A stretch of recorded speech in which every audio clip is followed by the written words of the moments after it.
প্রিয় দর্শক সবাইকে আমন্ত্রণ ডিবিএল ফার্মাসিউটিক্যালস নিবেদিত চ্যানেল 24 এর স্বাস্থ্য বিষয়ক অনুষ্ঠান হেলথ গাইডে আপনাদের সাথে আছি আমি ডাক্তার সানজিদা হোসাইন পাপিয়া। দর্শক, আজ বিশ্ব ডায়াবেটিস দিবস। এই দিবসটিকে মাথায় রেখে যে বিষয়টি নিয়ে আজ আমরা আলোচনা করব সেটি হচ্ছে বিশ্ব ডায়াবেটিস দিবস। আমাদের স্টুডিওতে আজ অতিথি হয়ে আমাদের সাথে উপস্থিত আছেন অধ্যাপক ডাক্তার জাফর এল লতিফ, প্রাক্তন মহাপরিচালক ও সিনিয়র কনসালটেন্ট বারডেম জেনারেল হাসপাতাল। স্যার, স্বাগত জানাচ্ছি। অনেক ধন্যবাদ আপনাকে আমাকে আমন্ত্রণ জানানোর জন্য। স্যার, 14 নভেম্বর আমরা জানি যে বিশ্ব ডায়াবেটিস দিবস এবং বিশ্বের অন্যান্য দেশের সাথে সাথে বাংলাদেশও এই দিবসটিকে পালন করছে। তো বিশ্ব ডায়াবেটিস দিবসের গুরুত্ব আসলে কতখানি, সেটি একজন বিশেষজ্ঞ হিসেবে আপনি কিভাবে সংজ্ঞায়িত করবেন? প্রথমে আমি যে কথাটা বলতে চাই যে 14ই নভেম্বরকে কেন বিশ্ব ডায়াবেটিস দিবস করা হলো। আচ্ছা, আমরা জানি ঠিক আজ থেকে 100 বছর আগে ডায়াবেটিসের তেমন কোনো চিকিৎসা ছিল না। তখন নানা রকম কবিরাজি, জটিবুটি, বিভিন্ন রকম গাছ এ সমস্ত দিয়ে চিকিৎসা হতো, কিন্তু কোনো বৈজ্ঞানিক চিকিৎসা তখন আবিষ্কৃত হয়নি। স্যার ফ্রেডারিক গ্র্যান্ট বেন্টিং নামেন একজন ডক্টর, যিনি কানাডার অধিবাসী, উনি 1921 সালে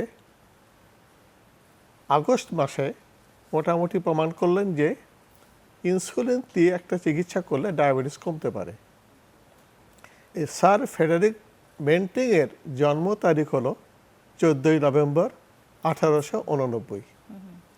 এই দিনটাকে মাথায় রেখে এবং এই ইনসুলিনের আবিষ্কার একটা বলা চলে যে ডায়াবেটিস চিকিৎসাকে একটা পুরোপুরি ব্যাপক পরিবর্তন এনে দিল। মানে কথাটা বলা হয় যে ডায়াবেটিস কারো হলে আগে আমরা বলতাম প্রি ইনসুলিন আগে যে diabetes was like a death sentence, মানে কারোর ডায়াবেটিস হওয়া মানে তার মৃত্যুদণ্ড দান। কিন্তু এই ইনসুলিন আবিষ্কার এবং ব্যবহারের পরে মানুষের জীবন সম্পূর্ণ বদলে গেল। মানুষ এখন স্বাভাবিক জীবনযাপন করছেন। ডায়াবেটিস দিবসের গুরুত্ব এবং প্রতি বছর এই যে পালন করা হচ্ছে, কোন কোন বিষয়গুলোকে আসলে আপনারা ফোকাস করছেন বা চিন্তা করছেন যে ওগুলোকে নিয়েই কাজ করবেন?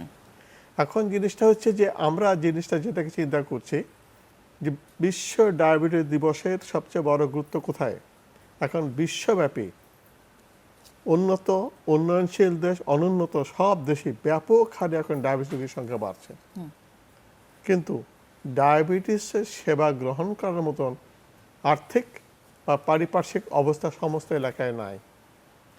এবার যে বিশ্ব ডায়াবেটিস দিবসকে দেওয়া হচ্ছে, গুরুত্ব দেওয়া হচ্ছে এই access to the diabetes care, অর্থাৎ এই যে ডায়াবেটিসের জন্য চিকিৎসার যে প্রাপ্যতা বা সহজলভ্যতা, এটা ব্যাপক আকারে করতে হবে। এবং এখনই শব্দটা কেন, জাস্ট নাও, এখন যদি না হয় তবে কখন, কেন বলা হচ্ছে? যদি ডায়াবেটিসটাকে আমরা সময় নিয়ন্ত্রণে না রাখতে পারি, ডায়াবেটিস সংক্রান্ত যত জটিলতা, আপনার কিডনি রোগ বলুন, চোখের রোগ বলুন, হৃদরোগ বলুন, অঙ্গহানি, পায়ের ঘাও বলুন, কোথায় যায় না আসলে, কোথায় যায় না, যে কোনো সমস্ত কিছুতে, দাঁত বলুন, এমনকি প্রসূতি সন্তান প্রসব করতে সেখানে সমস্যা হচ্ছে। অনেক সময় অনেকে বলেন যে ডায়াবেটিস হয়ে গেলে আসলে এত বছর বা মানে এতগুলো দিন আমি যেভাবে পালন করেছি এখন থেকে বোধহয় নতুন ভাবে সবকিছু।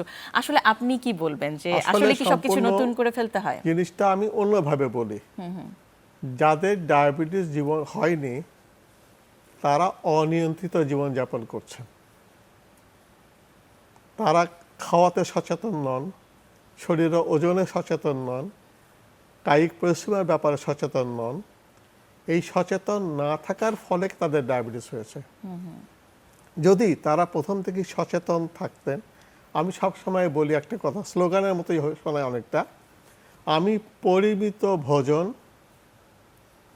নিয়ন্ত্রিত ওজন, নিয়মিত পদভ্রমণ, এই তিনটা যদি আমি জীবনের শুরু থেকেই করতাম, ডিসিপ্লিন মেনে চলতাম, তাহলে প্রমাণিত যে 60% ডায়াবেটিস প্রিভেন্ট করা সম্ভব ছিল, নিরাময়, মানে ডায়াবেটিস না হয় সেটাই করা সম্ভব ছিল শুধুমাত্র ওজন, ভোজন এবং পদভ্রমণের ওপরেই ভিত্তি করে।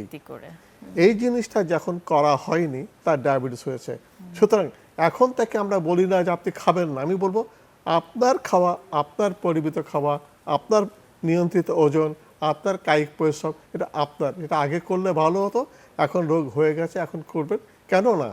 যদি নিয়ন্ত্রণে না থাকে ডায়াবেটিস সংক্রান্ত জটিলতা মানে গড়ে 7 থেকে 10 বছর থেকে শুরু হয়ে যায়।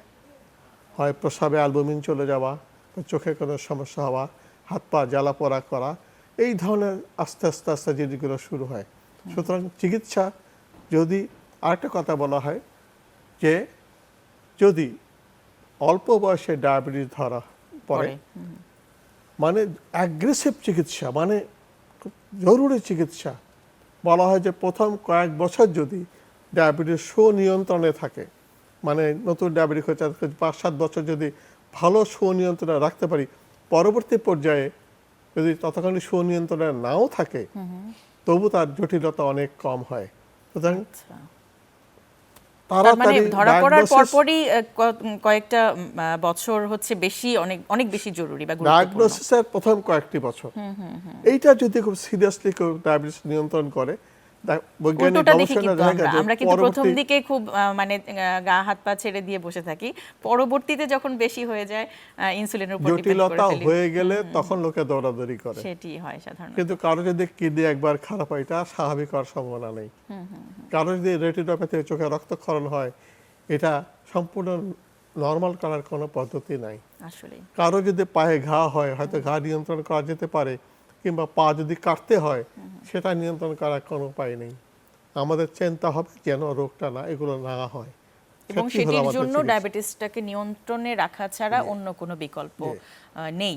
আমরা একটু পেছনের দিকে যেতে চাই। ঝুঁকিপূর্ণ গ্রুপ কারা, কারা ডায়াবেটিস আক্রান্ত হতে পারেন, সেটি যদি আসলে শুরু থেকেই একটু সচেতন থাকা যায় তাহলেই কিন্তু প্রিভেনশন সম্ভব। যে কথাটা ঝুঁকিপূর্ণ কারা, আমাদের বলে দুটো জিনিস, একটা হলো জেনেটিক, একটা এনভায়রনমেন্টাল।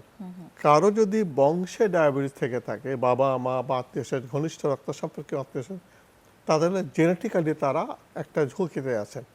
তার সঙ্গে এনভায়রনমেন্ট অর্থাৎ পারিপার্শ্বিক অবস্থা, যদি ওজন বৃদ্ধি পায়, বেড়ে যায়, প্রয়োজনের চেয়ে বেশি কায়িক পরিশ্রম না করেন, যেগুলো আমার হাত কন্ট্রোলে ছিল। দেখুন, জেনেটিক যেটা সেটা কন্ট্রোল আমার হাতে নাই, কিন্তু পারিপার্শ্বিক যে কন্ট্রোল, ওজন, ভোজন, কায়িক পরিশ্রম, এটা কিন্তু আমার হাতে।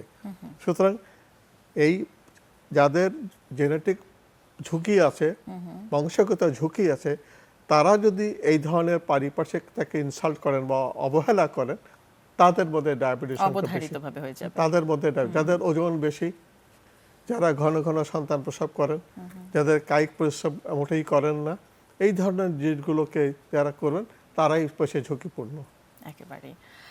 স্যার, দেখা যায় যে ডায়াবেটিস আপনি যেটি বলছিলেন যে জটিলতা বা নিয়ন্ত্রণে না রাখলে জটিলতা থাকে এবং দেহের যে কোনো অঙ্গ প্রত্যঙ্গকে আসলে সেটি ক্ষতিগ্রস্ত করতে পারে। আমরা যদি একটু জানি যে প্রধানত কোন কোন জটিলতাগুলো হতে পারে এবং যেগুলো আসলে নিয়ন্ত্রণে রাখার ফলে প্রতিরোধ করা সম্ভব।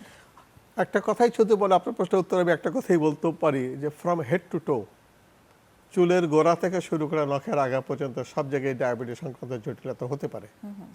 কোনটা বেশি হবে কোনটা কম হবে এটা কিন্তু আবার, যেমন আমার পায়ে সামান্য ঘাও হয়েছে আমি অনেক সময় অবহেলা করি, মাড়িতে ঘাও হয়ে যাচ্ছে এটাকে আমি অবহেলা করি।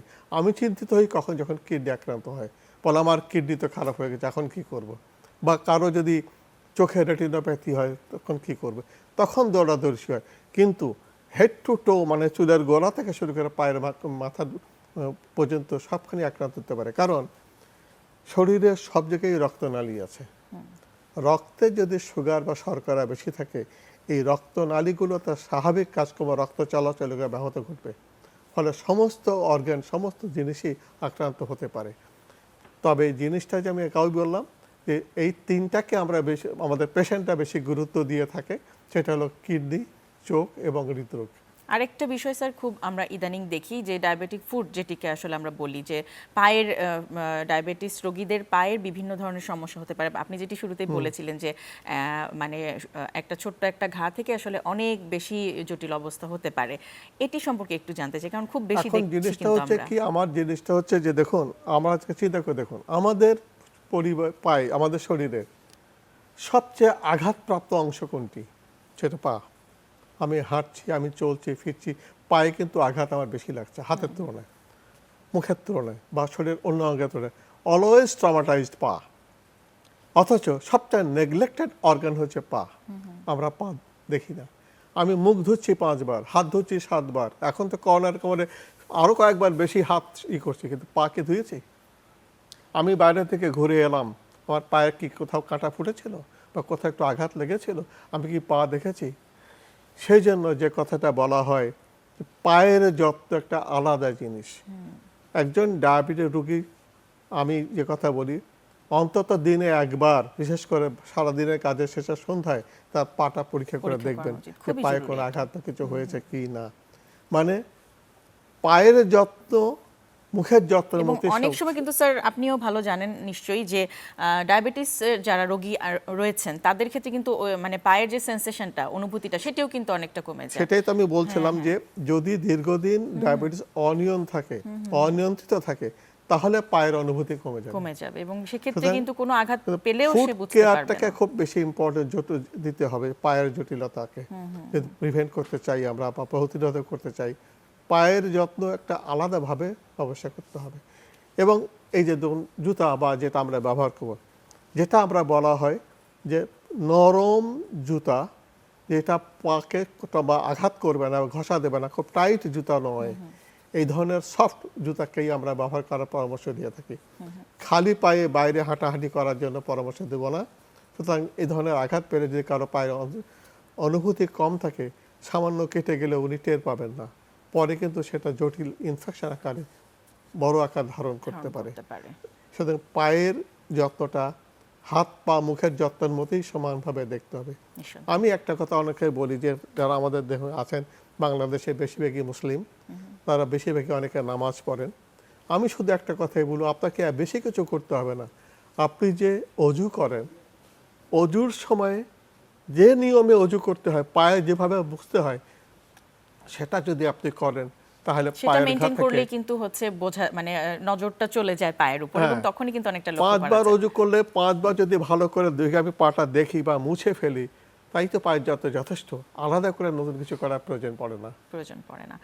এবার স্যার একটু নিয়ন্ত্রণের দিকেই যাব, এবং ডায়াবেটিস নিয়ন্ত্রণের কথা যদি আমরা চিন্তা করি, এবং প্রথমে যদি কেউ ডায়াবেটিস ধরা পড়ে, সেক্ষেত্রে অনেক সময় আমরা হয়তো জীবন প্রণালীটা চেঞ্জ করার বা আপনারা সেই পরামর্শটা দেন, কিন্তু প্রথমেই যদি অনেক সময় অনেক বেশি মাত্রায় সুগার নিয়ে আসে, ব্লাড সুগার নিয়ে, সেক্ষেত্রে কিন্তু ইনসুলিনের পরামর্শ নিশ্চয়ই আপনারা দেন। তো ইনসুলিনটা নিতে অনেকে খুব অনাগ্রহ প্রকাশ করেন, এবং অনেকে মনে করেন একবার ইনসুলিন নেওয়া শুরু হয়ে গেলে বাকি জীবন আমাকে ইনসুলিনের উপর নির্ভর করে থাকতে হবে। এই যে মানে ভ্রান্ত ধারণা বা ধারণাটা, সেটি কতখানি যৌক্তিক? আসলে যদি আমরা বলি যে ডায়াবেটিস কেন হয়েছে, ডায়াবেটিস হয়েছে আমার শরীরে যে ইনসুলিন ছিল, আমার প্যাঙ্ক্রিয়াস যে ইনসুলিন তৈরি করে, হয় তা যথেষ্ট নয়, অথবা তার কার্যকারিতা কমে গেছে। অর্থাৎ ইনসুলিনটাই হচ্ছে, ইনসুলিনের স্বল্পতা অথবা ইনসুলিনের কার্যকারিতা কমে যাওয়ার কারণে ডায়াবেটিস হচ্ছে, ঝুঁকি বেড়ে যাচ্ছে। তাহলে ইনসুলিনই হলো শত্রু। তাহলে ইনসুলিনের বদলে যদি আমি সরাসরি ইনসুলিন দিতে পারি, এটি হলো আদর্শ চিকিৎসা। সেই জন্য দেখুন, ডায়াবেটিসের চিকিৎসার প্রথম আবিষ্কার হয়েছে কিন্তু ইনজেকশন ইনসুলিন, কোনো ট্যাবলেট আবিষ্কার হয়নি। ট্যাবলেট আবিষ্কার হয়েছে 50 দশকে।